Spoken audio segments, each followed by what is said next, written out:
Since the dawn of time, man has been curious. And for almost as long, the Vibes Broadcast Network has sought the truth. Investigate, discuss, explore. Okay, maybe in other episodes, but this one is just listen to the vibes. The views and opinions of our guests may not necessarily reflect those of the host or the Vibes Broadcast Network.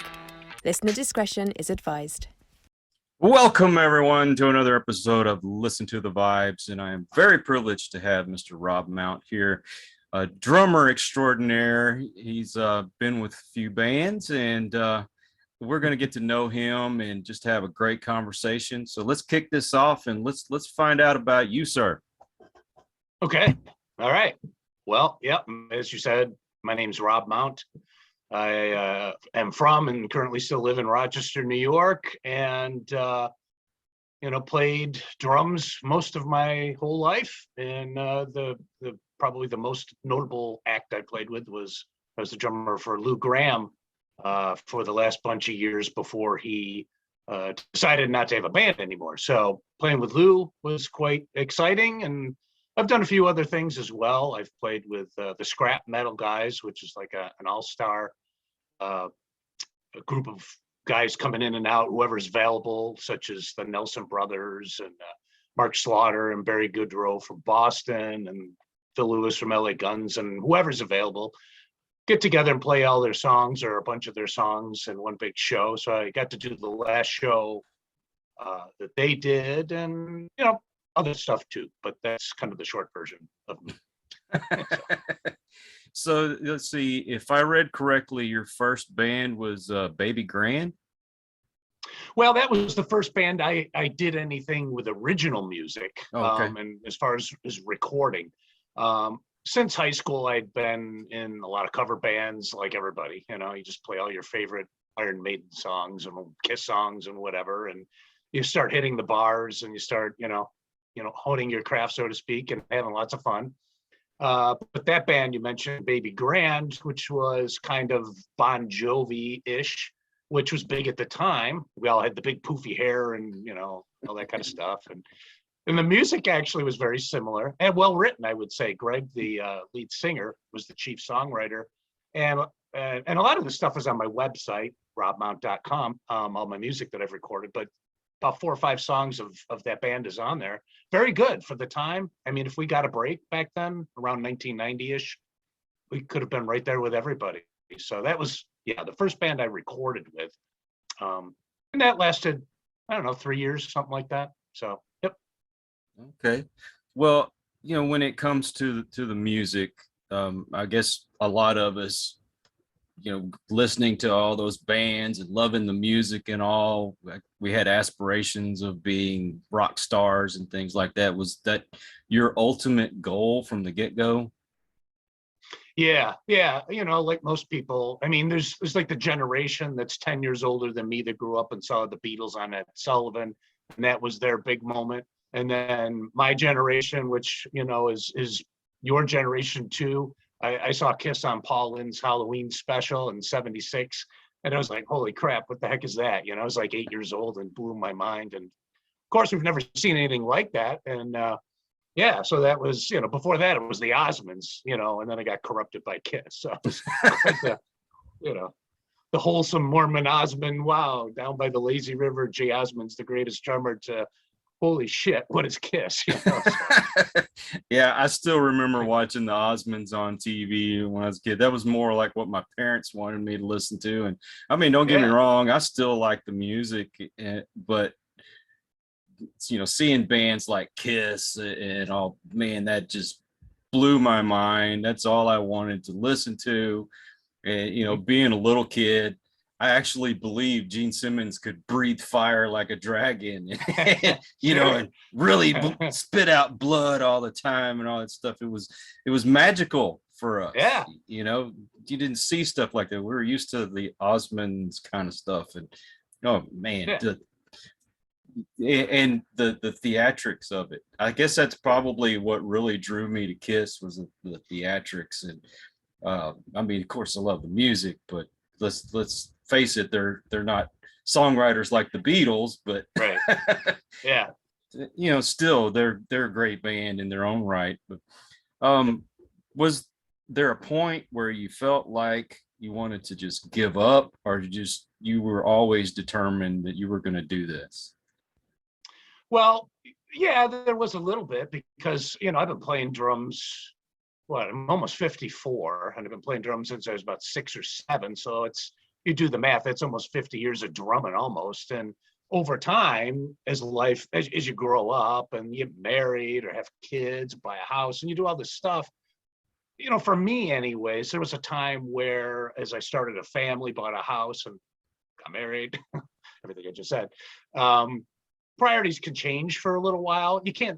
Some people maybe it's just like gung-ho 50 years 24/7.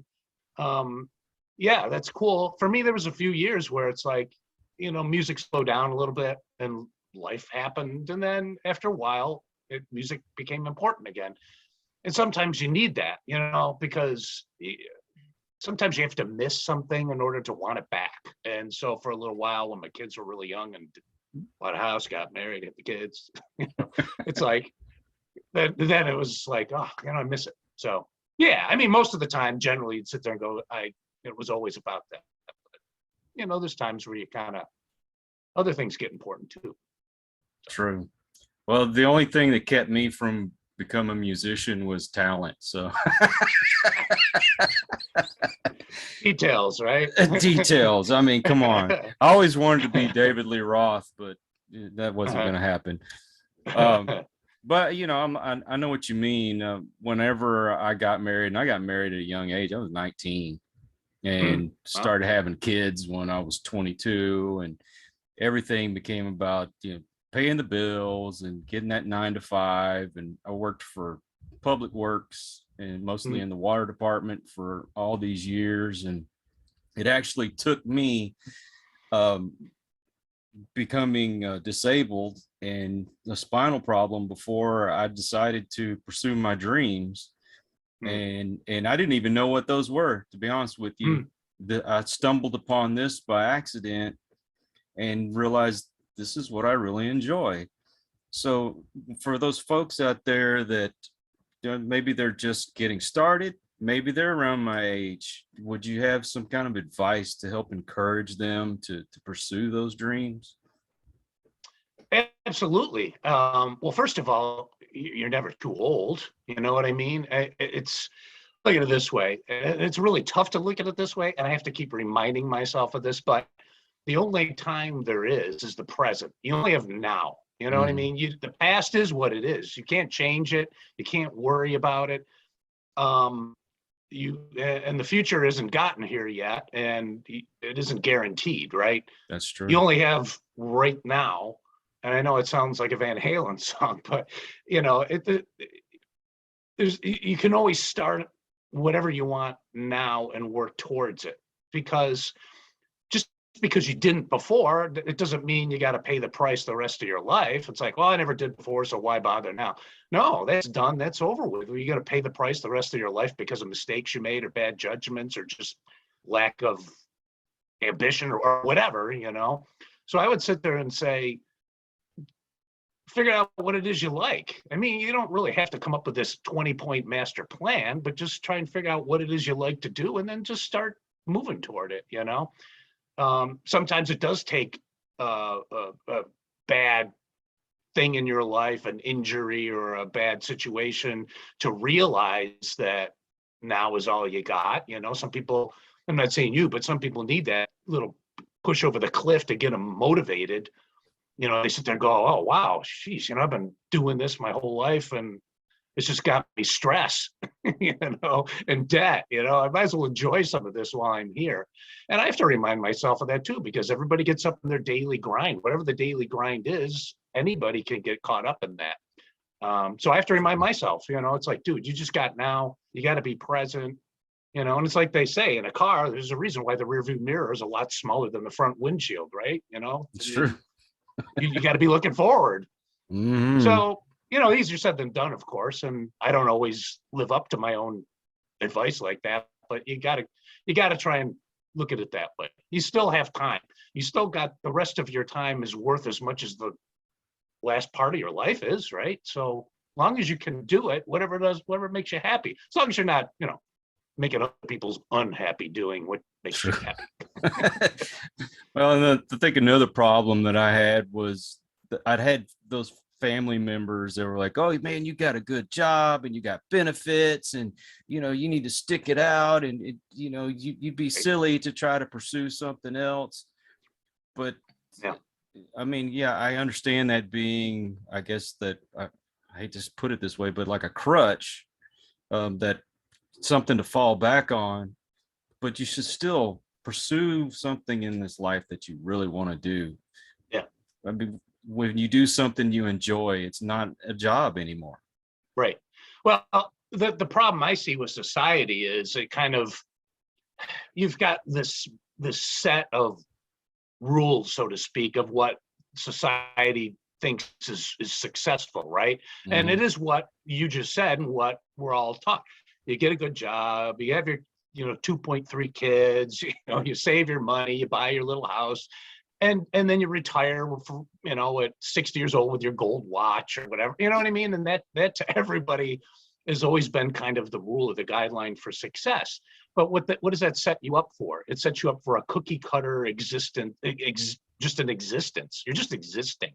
What makes you different at that point, right? You're not being different. You're not doing necessarily what you love. Maybe you are. Some people do, and that's cool. But at the end of the day, and you look back and what did I do? And I did all these things that I was supposed to do, but I'm still miserable, or I don't think I accomplished anything.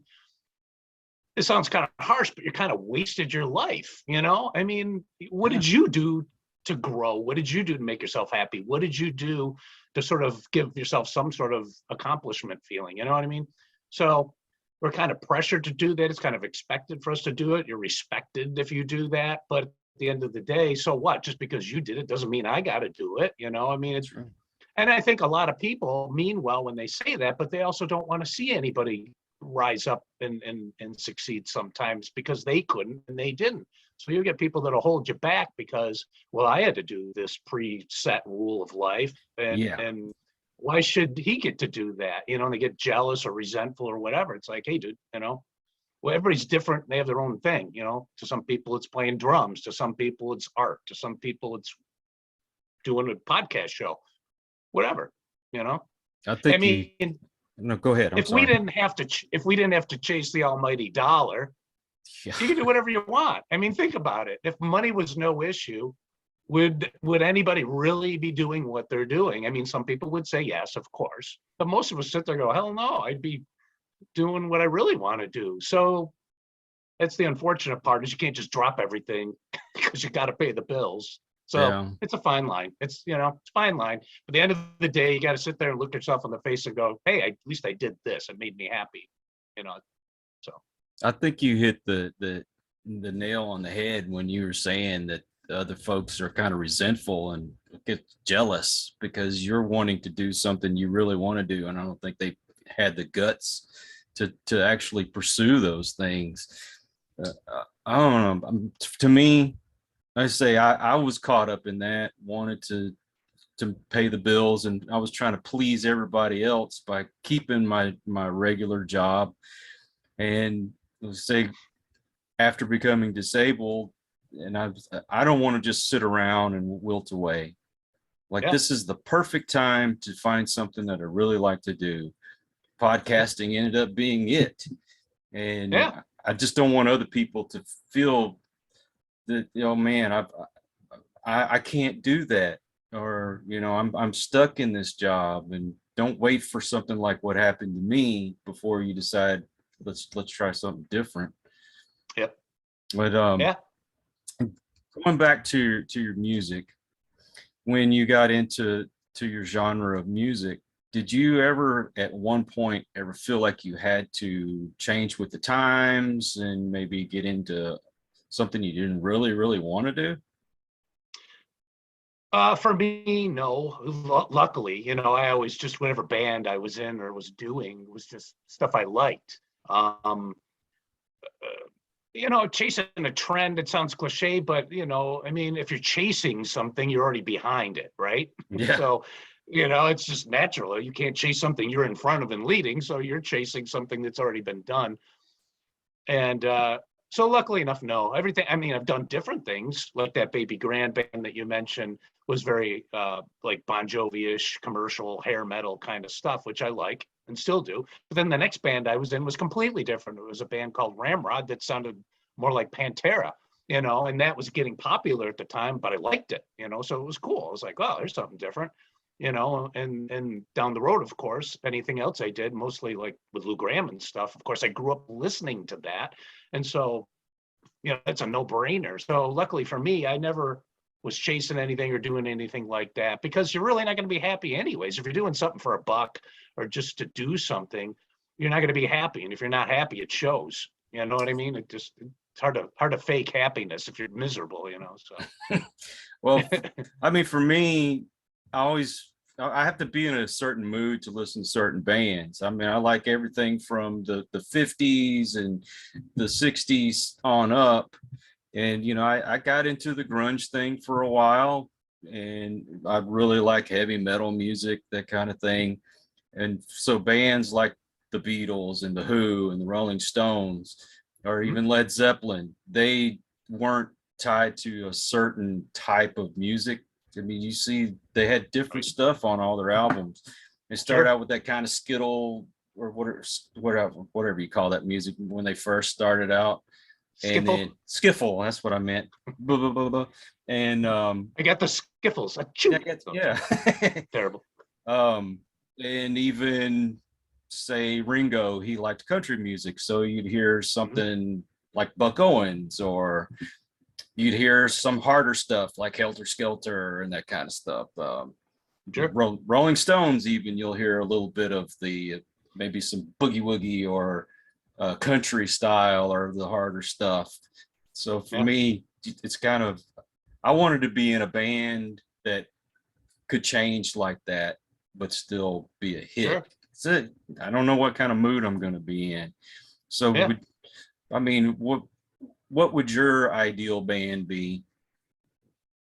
Well, I totally agree with that. Changing it up here and there is a good thing because it keeps you interested and it keeps you from being stale. So, I totally agree. Playing the same, I mean, there's two completely opposite viewpoints of what you're saying, but I agree with what you're saying. But let's take a band like AC/DC. They've never changed, but they stuck with what works. And if they did something like that, people would sit there and go, what the hell's going on? You know what I mean? Their fans want that, but that's what they've always done from the beginning, and they kind of set the mark and never wavered. Bands like Zeppelin, complete opposite, started out with big time blues, kind of borrowing some of their blues on their first album. But by the time they get to Led Zeppelin 3, their fans were going, holy crap, what the heck is this? It's all acoustic and it doesn't sound anything like what they did. But they kept changing as they went. Bands like Rush, same thing. I mean, look what Rush started out as, like a Zeppelin kind of influenced band. And then by the 80s, it was all keyboards. And some of us were sitting there saying the same thing. What the hell are these guys doing? But musicians have to please themselves first, right? Because if you are not, it's like I said, if you're bored or you're stale or you're not into it anymore, you're not challenging yourself, then it's going to show and people are going to know. So whatever it is, if you're AC/DC and you're sticking with it and that makes you happy and your fans are digging it, great. If you want to do what Rush did or like Zeppelin and just keep it interesting, that's what I would rather do personally. That's good too. So it's funny, it's fickle, it's the two complete opposite ends of the spectrum there. So being a drummer, you kind of have to challenge yourself all the time playing different music, right? Well, yeah, like when I grew up playing Kiss, there was, as a 10-year-old, it could be a little challenging because I'm 10, right? But, if I was in Kiss today, it would be interesting. But after a while, it would get a little boring, because the next thing I got into after Peter Criss was John Bonham and Neil Peart, which went way beyond Peter Criss's abilities as being technical. And that's how I learned and got better and grew. And those guys always changed. Well, they didn't change it up too much, but it was a little more diverse in their music than a Kiss song, which was kind of the same kind of stuff. And I would, that's how you learn, is always playing new stuff, right? I mean, it's easy to get complacent and play the same old stuff. But then you got to learn too, no matter what instrument you play, it's great to be able to be in Dream Theater and play all that stuff, right? I mean, it's amazing. But if I was in Dream Theater, which I'm not that good, but if I was, then I'd have a heck of a time adjusting to play with Lou Gramm to play in Foreigner, because instead of playing interesting technical stuff to please yourself and fans, now you got to play for the song. And that's a different art altogether, because when you're playing, like when I played with Lou, it isn't showing off how good Rob is or how cool this fill is. It's like, I got to play the song and do what's best for that, because that's what that type of music is about. It's not about me. If I started doing all sort of wacky fills in the middle, it feels like the first time, my gig would be short-lived, obviously. So, Of course. You got to learn that too. You got to know your place. You got to know what the gig calls for. And then, he gave me a drum solo, so I got to go nuts during my drum solo. And at the end of a song, I could sit there and throw a couple cool things in there. Then that was the time when I could get away with it. But, other than that, and it's an art, and it does keep it kind of interesting. And then the thing you got to realize too is when you're playing for the song, as you get into a gig like that, you learn the songs. You might change a little thing here or there, but then you start weeding out the stuff that didn't work as well, and you start to stick with what you knew. So it can get a little formulaic, I guess that's the word, but you kind of owe it to the people out there to play what works the best, even though it could get a little monotonous, but it's the first time they're hearing it, at least from me playing it.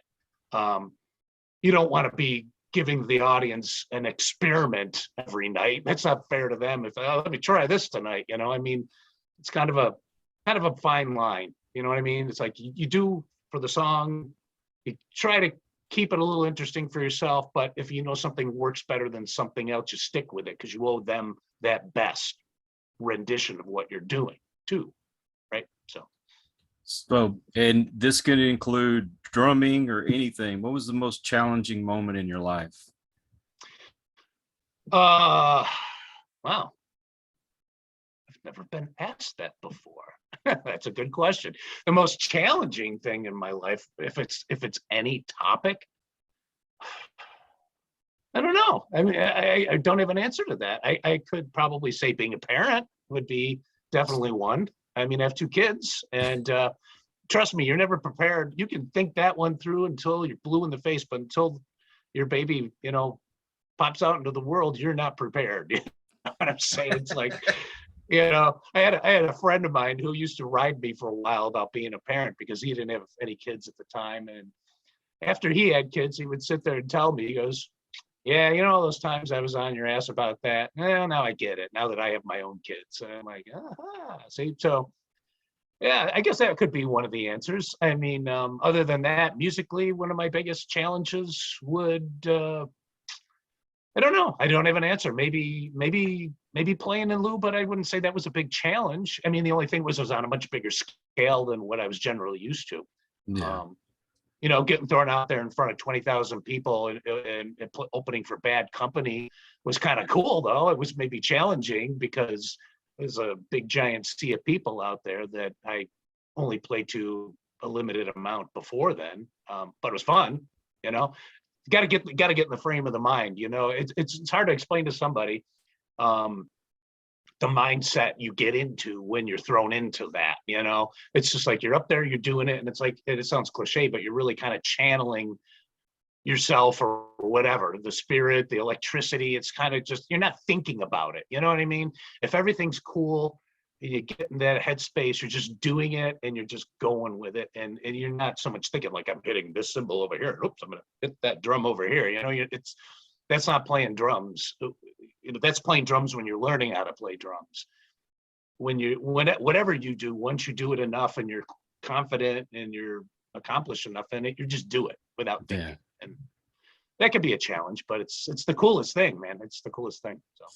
Well, I try not to just talk about myself when I do interviews, but somehow I always end up doing it anyway. But that's all right. But from myself, I was molested when I was a kid, and so I went through depression, and so that was like my first kind of hurdle. And then Sorry to hear that. being picked on when I was a kid, that was another one. And then as I got older and in my teenage years, started experimenting with the drugs and the alcohol, and that became a big part of my life. And before I knew it, that's all I wanted to do was drink and party on the weekends. And then it got to be every day. And at age 36, it finally caught up to me because I was doing an 8-ball like it was nothing. And, drank until I passed out. And at 36, I had a heart attack. Well, and then didn't realize that not only was I damaging myself, but I was damaging my children as well. Right. And so there came a point where I had to decide what did I want more, my family or the drugs and the alcohol. And so I had to overcome that. And unfortunately, I still had to fight other health issues because of all that. But, did you ever get caught up in that world of the drugs and the alcohol? Nope. I was pretty straight laced, and probably a little too straight laced, because I was a good old Catholic boy. My mother and my grandparents, 100% Irish Catholic. I went to, grammar school, high school, and even college was all Catholic. And I was an altar boy and go to church, and so I was pretty straight laced. And not that my parents were cracking down really hard on me, but that good old Catholic guilt was ingrained in me. And my mother sees this, would probably kill me. But, and I'm just proving my Catholic guilt right there, right? I'm just proving it. But no, I never did. I mean, not that I'm an angel. I mean, I like to have a drink now and then, but I never abused any. I never smoked. I have asthma, so that would be kind of silly for me, anyways. But I would go out and get drunk very rarely, but I had fun. But I wasn't a wild kid. I wasn't in trouble. And so I never really fell into that. I don't know. I'm just not an addictive personality, I guess. And I didn't have anything traumatic, maybe like you did, that would have set it off, because maybe in your case, it was that set that off, because maybe you were covering up for that and you were repressing it. I don't know. I'm not a psychologist. I'm just guessing, but I never had that happen. So I didn't have anything really to have to suppress.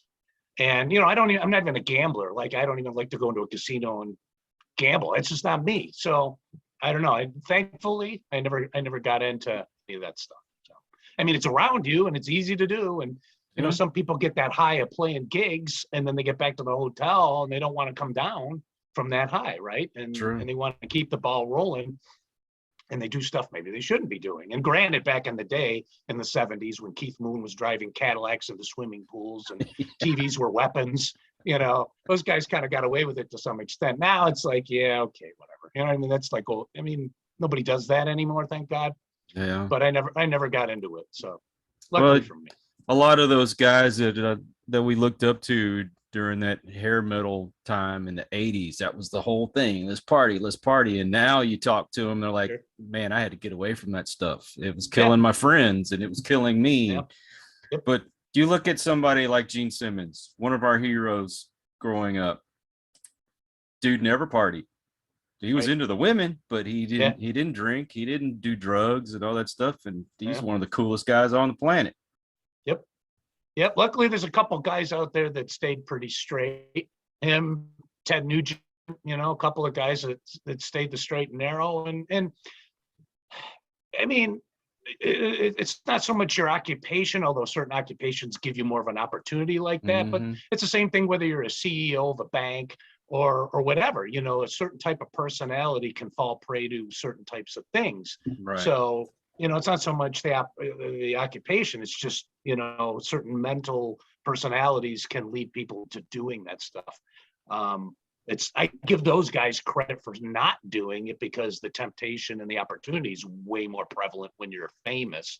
But everybody's got their vice. I mean, Gene had his woman, so that's cool. As long as it was consensual and nobody was getting, hurt or whatever, then have at it. It's cool. And it's cool at least to have a couple guys out there that you can look up to and stay straight and narrow if that's what you choose. So since you weren't into that party scene, not to the extent that some of us did you kind of find yourself making your circle of friends and acquaintances kind of small? Yeah. Yeah, because well, first of all, I was never Joe Popular in school.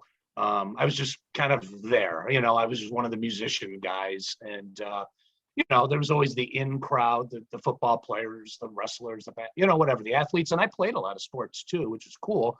But I just never was one of those people that had to have a lot of friends or need to had to fit in and would do anything to fit in. It's just not my personality. And to this day, my circle's pretty close. I would rather have a little amount of good friends than a lot of just acquaintances. You know what I mean? It's good from a networking standpoint when you're trying to be a musician to know a lot of people and to at least be acquaintances with them. There's nothing wrong with that.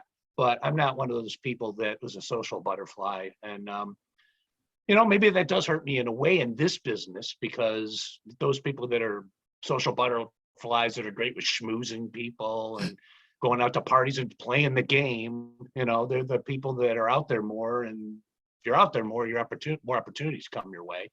So I can't say being less of that, at least as far as that goes, that can hurt you a little bit, but you are who you are. And so I just was never one of those people that felt I had to, smoke a joint or drink a 6-pack to fit in. The peer pressure thing never really worked for me, and it still doesn't. I don't care what people think. I'm not going to do something to fit in with somebody else.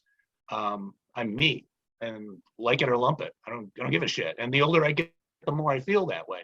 So yeah. Unfortunately, I felt that need to try to fit in anywhere, so I was willing to do anything to do it. And then as I got older and realized that those people weren't going to be around anymore anyway, and that wasn't fun. It was an addiction. It was something I felt like I had to do. And now my circle's gotten a lot smaller. I've had friends for over 40 some odd years that I had to disconnect from. I love them from afar, as I would say, because that's just, I don't want to be that teenager partying all the time when I'm 60, 70 years old. I lost my grandfather to alcoholism because that's all he wanted to do was party. Yeah, sorry to hear that.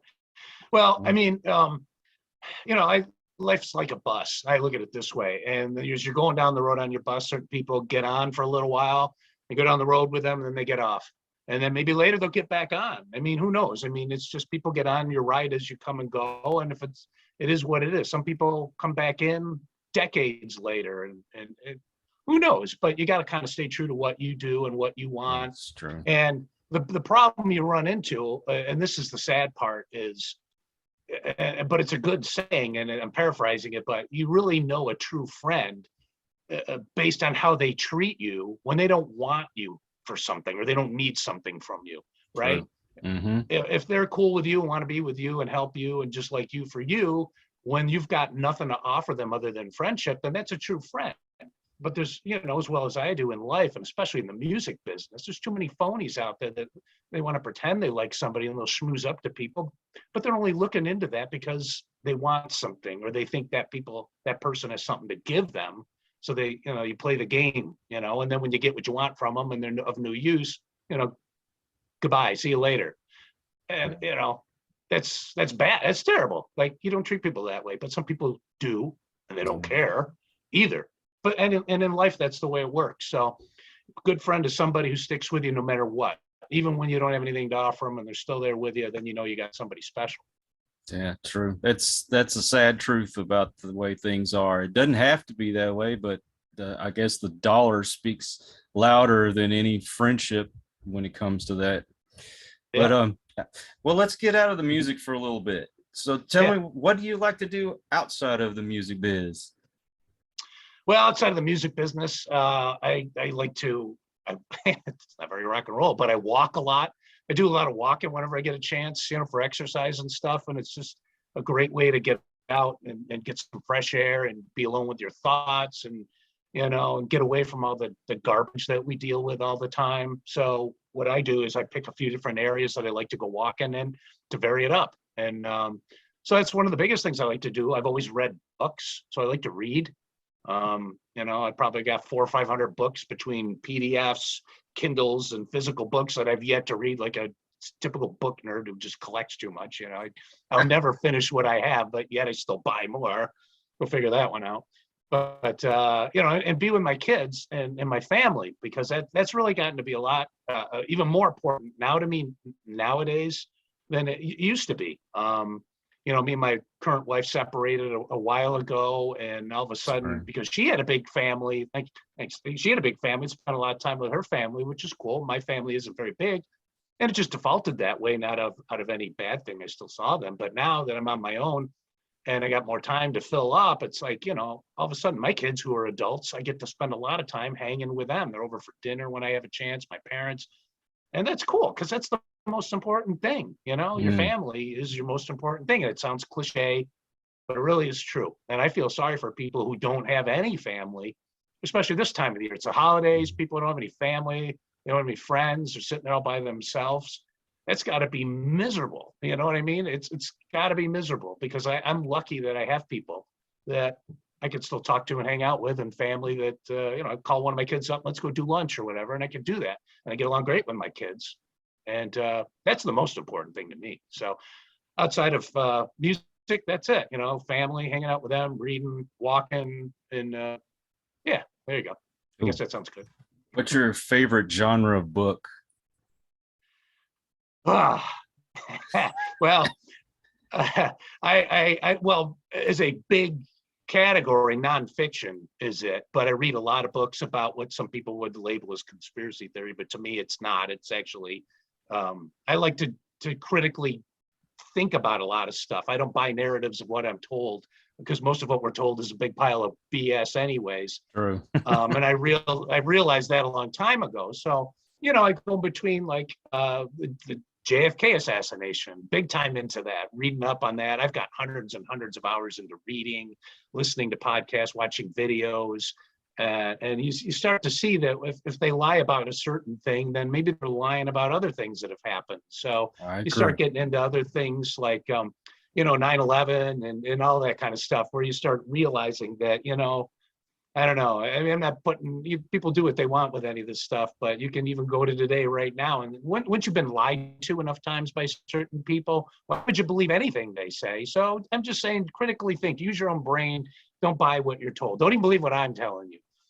So I read a lot of that.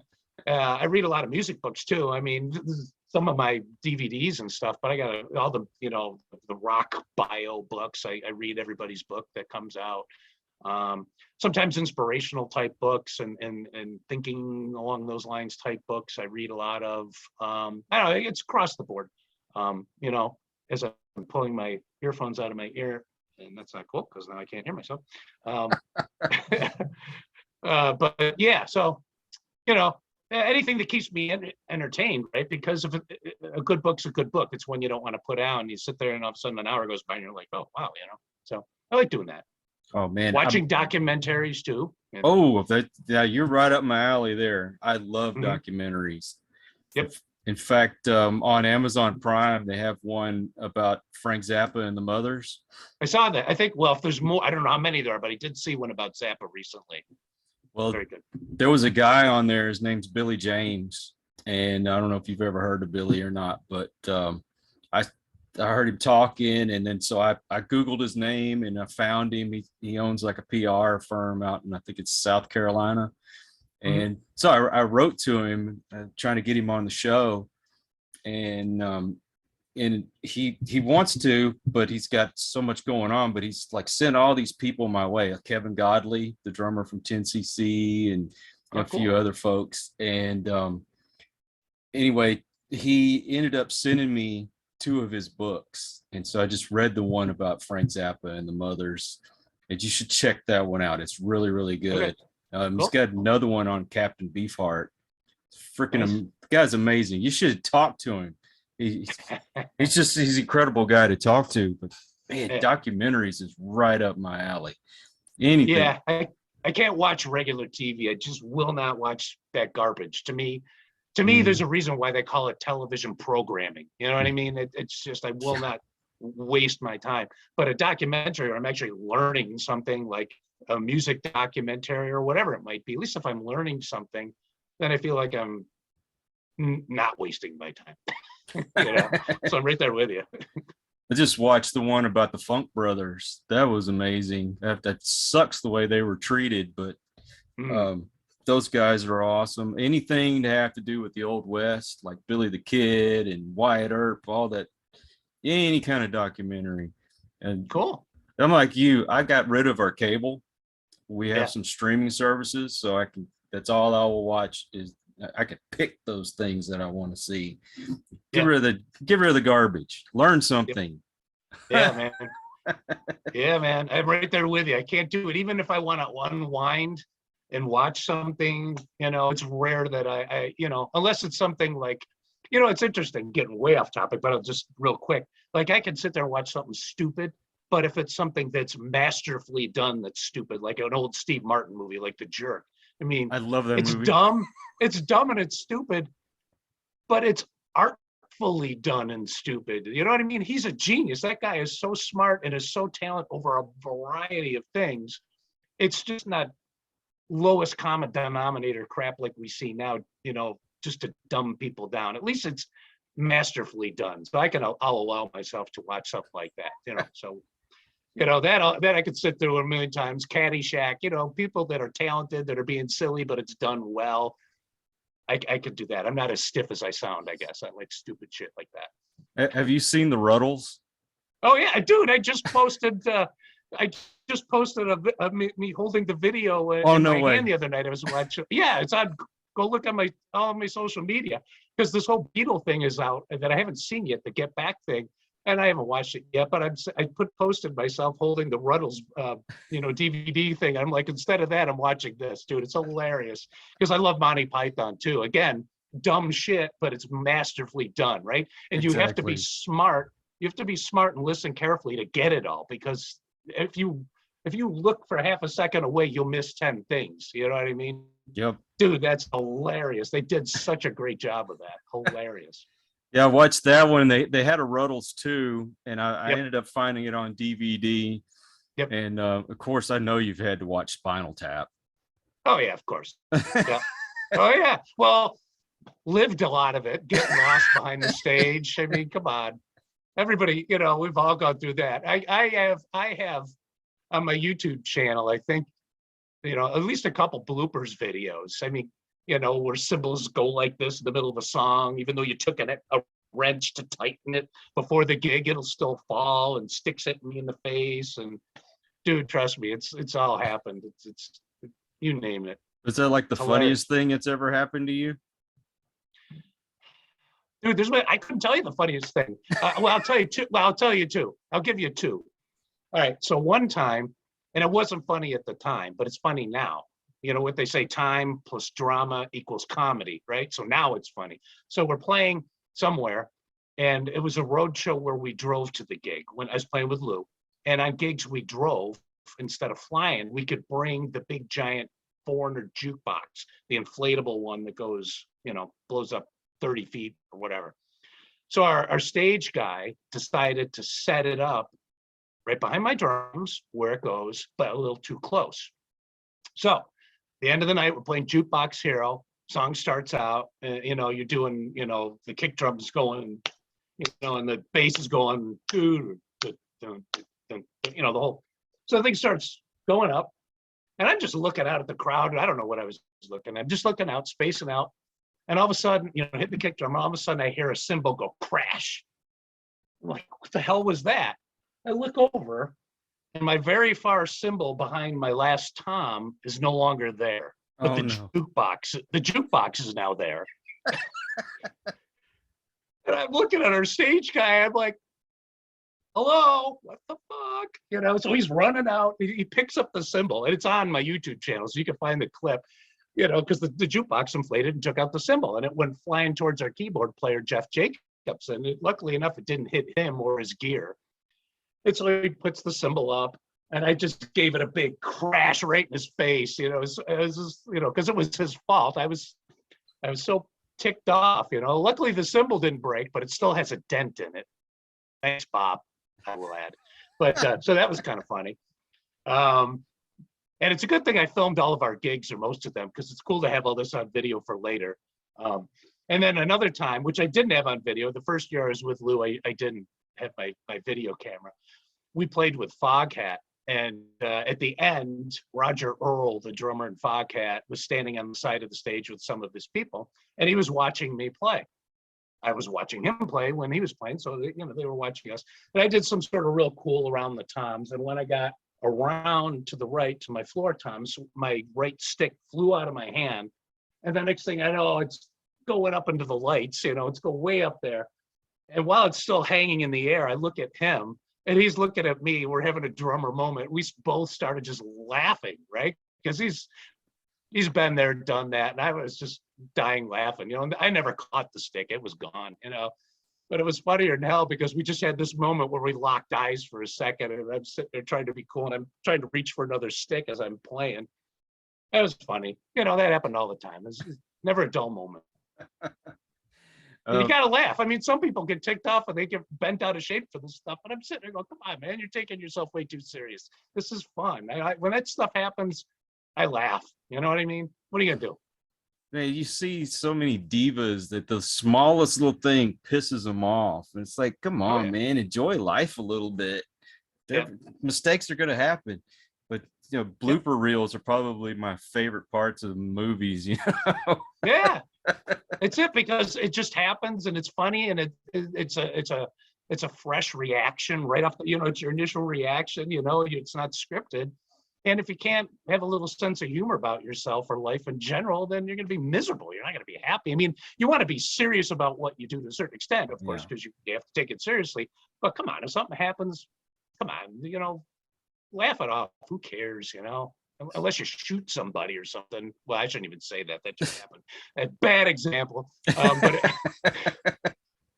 you know what I mean? If it causes harm to somebody, let's just say, then that's, another thing. But if you just, stuff happens on stage all the time, like in Spinal Tap, hilarious. I know, like the part where the Stonehenge comes down and it's about so high. When he said that the midget could crush Stonehenge. Yeah.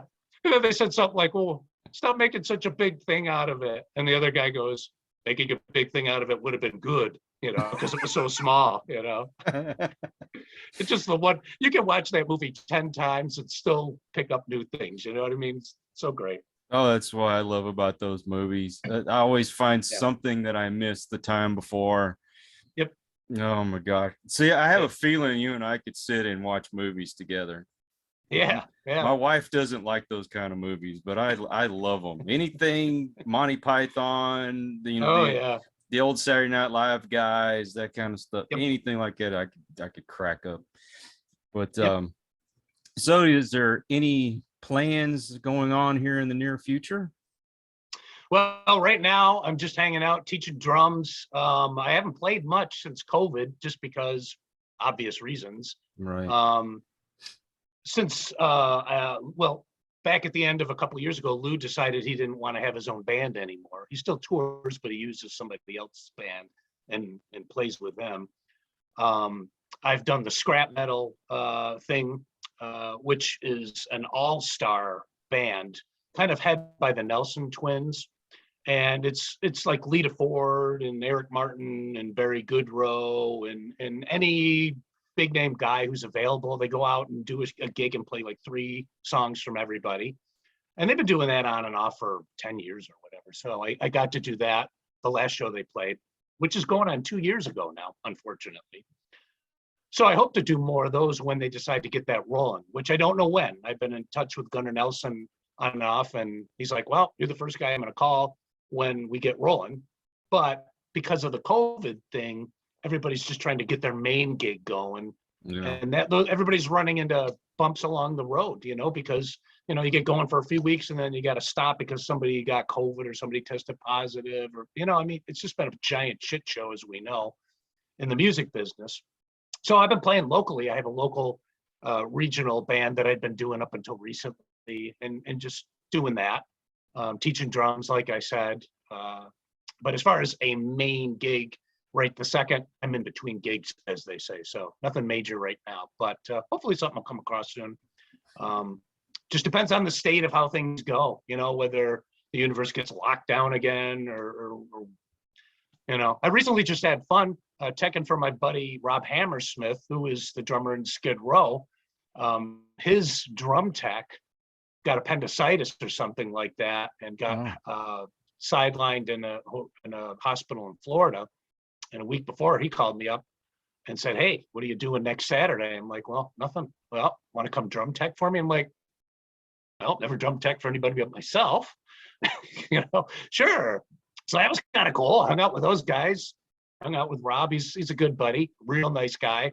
And just made sure stuff that happens to me normally didn't happen to him. And I grabbed a couple beers for a couple of the guys in the middle of the show when needed. It was an interesting other side of things that I never did. But hey, Rob, if you need me again, if I'm not playing, sounds like fun. So that was cool. So how does anybody get a hold of you if they want a drum lesson? Well, my website, you can get a hold of me there. It's just robmount.com. There's links to all my social media, or most of them are on there. My Facebook page that's on that site is just a musician page that I hardly use, because unless you pay Facebook a ton of money, you don't get a lot of views. It doesn't really go very far. And I was just like, the heck with that. So my main Facebook page under my name, Rob Mount, is where I stick to that. It's my personal page. There's a ton of stuff there. I'm on Instagram. I'm on LinkedIn. I'm on Twitter. Twitter doesn't seem to do much, so I don't spend much time there. I have a YouTube channel with a bunch of drum videos on that. If you want to email me, it's just rob@robmount.com, so you can get a hold of me there. I do drum lessons via FaceTime or Skype, and that's kind of fun. So, been doing that I used to teach lessons a long time ago, but I picked it back up when I was home off the road in between gigs with Lou. So I've been doing that like 5 years or something, 4 or 5 years, something like that. So it's kind of fun. Well, do me a favor. If anything comes up that you'd like to promote, would you please let me know? Because I'd love to promote it. I'm going to put your links in the description of the video. And appreciate that. And I wish you nothing but the best. And I hope you have a great holiday. And you. I really, really appreciate your time. Thank you for connecting with me on LinkedIn. Yeah. I don't get on Twitter. I think it's just garbage. So I stay off of it. Yes, you're right. Most of it is. I just flip through a little and I pick out what I want to check out. Some people have some sanity there, but social media in general is a whole other topic. It leads you down the wrong path. If you ask me, I just use it for music, and I don't get wrapped up in the drama and the garbage on that. It's just a waste of time. So, yeah, but thanks for having me on. I appreciate it. Of course. And I hope we can stay connected. I'd love to have you back on in the future. Absolutely. And, anyway, we'll stay in touch. I definitely will. That's why I loved LinkedIn. You get real connections on there, and I feel like people are a little bit more serious on there when you want to connect. And absolutely, you're a lot more professional. I noticed that real quick. When I post, like I do this thing every Friday, as you probably know, it's this Name That Tune, where I'll play a famous drum beat to a song, and people write in and try and guess it. And some of it's real easy and some of it's hard. And I definitely can tell the difference in, this is going to sound bad, but it's the first word that comes to my mind, the quality of people on LinkedIn versus the rest. And I don't mean that in a bad way. It's just the first word that came to my mind, right? But it's a lot more professional. Most of the people are more professionally orientated, and the interaction between those people is a lot more professional, a little higher level than what you see on other things. Let's just say, not that don't take me wrong, everybody. I'm just saying LinkedIn's a little different story before you hunt me down and try and kill me. So, but yes, it's great. I enjoy LinkedIn a lot for that. Well, I do have other social media, and I use it for the podcast. Other than that, if something pops up on my feed and it's somebody I know, I may like and comment on a picture or video or something. But for the most part, I don't spend a lot of time on it. I have found a new one someone actually invited me to, and I don't know if you've heard of it. It's called Alignable. It does ring a bell, but I don't know anything about it. But I've heard of it. Yes. Yep. Alignable is like LinkedIn. They do have a lot more forums and discussions on there, and it's a good way to connect to people. And I say check it out, man. It's great. Yeah. But well, I don't want to take up too much more of your time, but I would like to stay in touch. And absolutely. I want to thank everybody that has joined us. If you're new to the channel, thank you for stopping by. I hope you come back. I appreciate you coming by. And those of you who are regular to the channel, I appreciate your support. And until the next one, everyone, please take care. God bless and peace.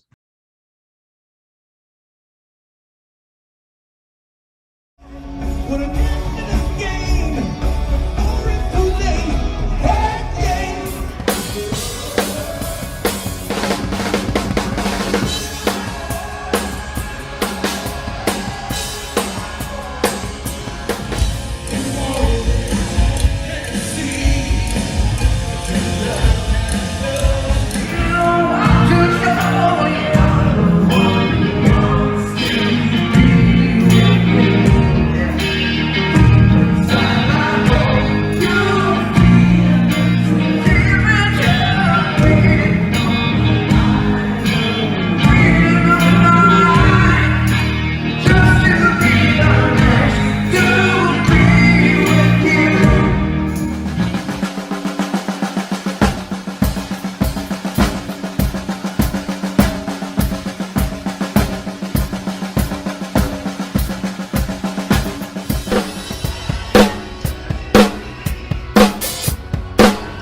Thank you very much. Let's clap loud on drums. We hope you enjoyed this episode of Listen to the Vibes. You can catch us on Buzzsprout or wherever you listen to your favourite podcasts. And on YouTube. Follow us on Facebook at The Vibes Broadcast Network